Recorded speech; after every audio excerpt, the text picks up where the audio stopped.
നേതാക്കന്മാർ ഡിവൈഎഫ്ഐക്കാർ നടത്തുന്ന പൊതിച്ചോറിനെ പറ്റിയൊക്കെ വാചാലരാകുന്ന പ്രസംഗങ്ങൾ വളരെ വേദനയോടുകൂടി കേൾക്കുന്ന ഒരു യൂത്ത് കോൺഗ്രസിന്റെ പ്രവർത്തകനാണ് ഞാൻ. ഡിവൈഎഫ്ഐ എന്ന് പറയുന്ന യുവജന സംഘടനയ്ക്ക് കഴിഞ്ഞ 7 വർഷക്കാലമായി ആകെ ചെയ്യുന്ന പണി എന്ന് പറയുന്ന പൊതിച്ചോറാണ്. ആ വിതരണത്തിന് പിന്നിലൂടെ നടക്കുന്ന അനാശാസ്യ നിയമവിരുദ്ധ ഏർപ്പാടുകളെ പറ്റി ഈ വേദിയിൽ നിന്നോട് ഞാൻ പറയുന്നില്ല. ഡിവൈഎഫ്ഐ എന്താണ്, അതിന്റെ ചൂരും ചൂടുമെല്ലാം രാഹുൽ മാങ്കൂട്ടത്തിൽ അറിയും. രാഹുൽ മാങ്കൂട്ടത്തിൽ അദ്ദേഹം യൂത്ത് കോൺഗ്രസിൻ്റെ സംസ്ഥാന പ്രസിഡന്റ് പദവി രാജിവെച്ചു.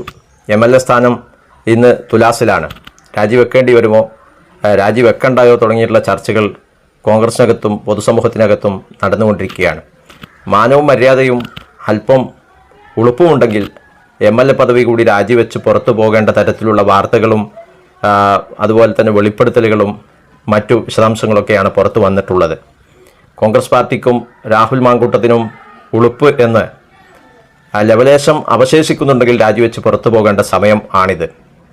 നമുക്കറിയാം രാഹുൽ മാങ്കൂട്ടം ഇപ്പോൾ രാജിവെക്കുമോ വെക്കില്ല എന്നുള്ള തുടങ്ങിയിട്ടുള്ള ചർച്ചകൾ നടന്നുകൊണ്ടിരിക്കുകയാണ്. ഡിവൈഎഫ്ഐയുടെ പൊതിച്ചോറുമായി ബന്ധപ്പെട്ടുകൊണ്ട് രാഹുൽ മാങ്കൂട്ടം മുമ്പ് നടത്തിയ ചില പ്രസ്താവനകളാണ് നമ്മൾ വീഡിയോയിൽ കണ്ടത്. ലോകത്താകെയുള്ള മലയാളികൾ നെഞ്ചേറ്റിയ ഒരു പ്രധാനപ്പെട്ട പരിപാടിയാണ് ഡിവൈഎഫ്ഐയുടെ പൊതിച്ചോർ പരിപാടി, പൊതിച്ചോർ പദ്ധതി. അത് കേരളത്തിലെ ലക്ഷക്കണക്കിനായ ആളുകൾ മെഡിക്കൽ കോളേജുകളിൽ രോഗികളായും രോഗികളുടെ കൂട്ടിരിപ്പുകാരായും ഇരിക്കുന്ന സമയത്ത് അവർക്ക് വിശപ്പടക്കാൻ, വയറെരിയുന്നവരുടെ മിഴി നനയാതിരിക്കാൻ എന്ന ഒരു ക്യാപ്ഷനോട് കൂടിയാണ് ഡിവൈഎഫ്ഐ ആ പൊതിച്ചോറുകൾ കേരളത്തിലെ ഗ്രാമനഗര വ്യത്യാസമില്ലാതെ മുഴുവൻ പ്രദേശങ്ങളിലും വീട് വീടാന്തരം കയറി ഇറങ്ങി പൊതിച്ചോറുകൾ ശേഖരിച്ച് അത് സമയത്ത് ഭക്ഷണ സമയത്ത് മെഡിക്കൽ കോളേജുകളിൽ എത്തി വിതരണം ചെയ്യുന്നത്. കേരളത്തിലെ രാഷ്ട്രീയ കക്ഷി ഭേദമന്യേ എല്ലാവരും ആ പദ്ധതിയോട് അനുഭാവം പുലർത്തുകയും അന്നേ ദിവസം പല വീട്ടമ്മമാരും പല സഹോദരിമാരും ഡിവൈഎഫ്ഐ പ്രവർത്തകരെ കാത്തു നിൽക്കുകയും ആ സ്നേഹത്തിൽ പൊതിഞ്ഞ പൊതിച്ചോറുകൾ അവർക്ക് കൈമാറുകയും അവരെ ഏറ്റെടുത്ത് മെഡിക്കൽ കോളേജുകളിൽ എത്തിക്കുകയും ചെയ്യുന്നത് നമ്മൾ കാണുകയാണ്. ഇത് പുതിയ കാലത്ത് ഡിവൈഎഫ്ഐ സംബന്ധിച്ച് ഒരു പ്രദേശത്തൊത്തുകൂടി അരിയും പച്ചക്കറിയും മറ്റു സാധനങ്ങളും കൊണ്ടുവന്ന് പാകം ചെയ്ത് മെഡിക്കൽ കോളേജുകളിൽ എത്തിക്കുന്നത് ഇതിനേക്കാൾ സൗകര്യപ്രദമായിരിക്കും. വീട് വീടാന്തരം ഡിവൈഎഫ്ഐ പ്രവർത്തകർ ഇത് കയറി വാങ്ങുമ്പോൾ ഇതിനകത്ത് കൃത്യമായിട്ടുള്ള ഒരു രാഷ്ട്രീയം ഡിവൈഎഫ്ഐ മുന്നോട്ട് വെക്കുന്നുണ്ട്. അത് മറ്റൊന്നുമല്ല, പുതിയ കാലത്ത് ജാതിയുടെയും മതത്തിൻ്റെയും ഭക്ഷണത്തിൻ്റെയും ഒക്കെ പേരിൽ വർഗീയത കേരളത്തിലേക്ക് കടത്തിക്കൊണ്ടുവരാൻ പരിശ്രമിക്കുമ്പോൾ നമുക്കിടയിൽ ഒരു മനുഷ്യൻ്റെ അടിസ്ഥാനപരമായിട്ടുള്ള പ്രശ്നം ഭക്ഷണമാണെന്നും ആ ഭക്ഷണത്തിന് മതവും ജാതിയും രാഷ്ട്രീയവും ഇല്ല എന്നുള്ള മഹത്തായ ഒരു സന്ദേശം ഡിവൈഎഫ്ഐ അതുവഴി പകർന്നു നൽകുന്നതിന് വേണ്ടിയിട്ടാണ് ഈ പദ്ധതി ആസൂത്രണം ചെയ്തിട്ടുള്ളത്.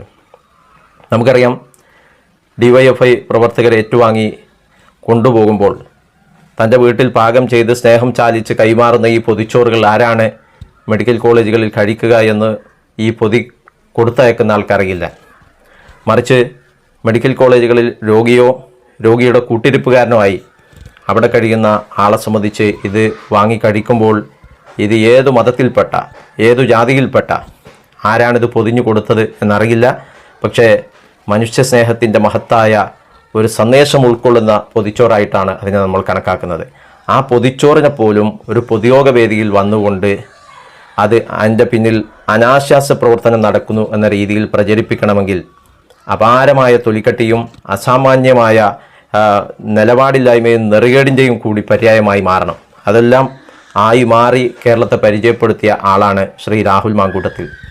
നോക്കണം നിങ്ങൾ, ഡിവൈഎഫ്ഐയുടെ ഒരു മധുര പ്രതികാരം എന്നൊക്കെ പറയുന്ന പോലെ കുറച്ച് ആണ്ടുകൾ കാത്തിരിക്കേണ്ടി വന്നെങ്കിലും അവസാനം ഡിവൈഎഫ്ഐ അനാശ്വാസ പ്രവർത്തനവുമായി ബന്ധപ്പെട്ടുകൊണ്ട് രാഹുൽ മാങ്കൂട്ടം ഇടപെട്ടതിൻ്റെ വാർത്തകൾ, അതിൻ്റെ വിശദാംശങ്ങൾ, അതിൻ്റെ വെളിപ്പെടുത്തലുകൾ, അതിൻ്റെ ചീഞ്ഞ് നാറുന്ന കഥകളെല്ലാം പത്രത്താളുകളിൽ അച്ചടിച്ചു വന്നപ്പോൾ രാഹുൽ മാങ്കൂട്ടത്തിൻ്റെ അനാശ്വാസത്തിൻ്റെ വാർത്തകൾ നിറഞ്ഞ പത്രത്തിൻ്റെ ആ താളുകളിൽ വെച്ച് ഡിവൈഎഫ്ഐയുടെ പൊതിച്ചോറുകൾ കെട്ടി അത് വിതരണം ചെയ്യുകയും അത് സോഷ്യൽ മീഡിയയിലൂടെ പ്രചരിപ്പിക്കുകയും ചെയ്യുക എന്നതാണ് ഡിവൈഎഫ്ഐക്ക്, ഈ നാടിന്, മനുഷ്യസ്നേഹികൾക്ക് ഇന്ന് രാഹുൽ മാങ്കൂട്ടത്തിനെതിരെ ചെയ്യാൻ കഴിയുന്ന ഏറ്റവും വലിയ ഒരു പ്രതികാരം എന്ന് പറയുന്നത്. തീർച്ചയായും അവനവൻ കുഴിക്കുന്ന കുഴിയിൽ അവനവൻ തന്നെ വീഴും എന്ന് പറയുന്ന പോലെ രാഹുൽ മാങ്കൂട്ടം അശ്ലീലമെന്ന് പറഞ്ഞ് പരിഹസിച്ച പൊതിച്ചോറുകൾ ഇന്ന് അദ്ദേഹത്തിൻ്റെ അശ്ലീല കഥകൾ നിറഞ്ഞ അത്രത്തെ ആളുകളിൽ തന്നെ പൊതിഞ്ഞു കൊടുക്കാൻ ഡിവൈഎഫ്ഐക്ക് കഴിയുന്നു എന്നുള്ളത്